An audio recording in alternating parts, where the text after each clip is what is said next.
কেন্দ্র করে, একটি বিয়েকে কেন্দ্র করে এই কুরবানি দেওয়া হয়েছিল। এখানে আল্লাহ রাব্বুল আলামিন কোরআনে ঘোষণা করেন, যখন তারা উভয়ে আদম আলাইহিস সালামের দুই ছেলে হাবিল এবং কাবিল দুই ভাই কুরবানি করল।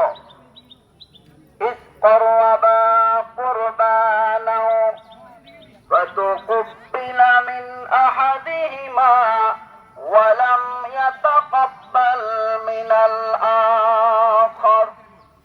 আমার আল্লাহ রাব্বুল আলামিন ঘোষণা করেন, যখন তারা দুই ভাই আমি আল্লাহর রাস্তায় কুরবানি করলাম, আমি আল্লাহ রাব্বুল আলামিন এক ভাইয়ের কুরবানি কবুল করলাম, আরেক ভাইয়ের কুরবানি কবুল করি নাই। কোন সুবহানাল্লাহ। সুবহানাল্লাহ। এখন একজনেরটা কবুল হলো, আরেকজনেরটা কবুল হলো না। কারণটা কি? একটা কারণ আছে না? কথা বলেন, কারণ আছে কি নাই? কারণ আছে। বন্ধু আমার, আল্লাহ রাব্বুল আলামিন হযরতে হাবিলের কুরবানি কবুল করলেন, পক্ষান্তরে কাবিলের কুরবানি আল্লাহ কবুল করেন নাই। কারণ কি?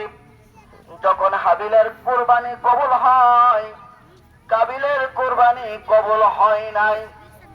সাথে সাথে কাবিল হাবিলকে লক্ষ্য করে বলে,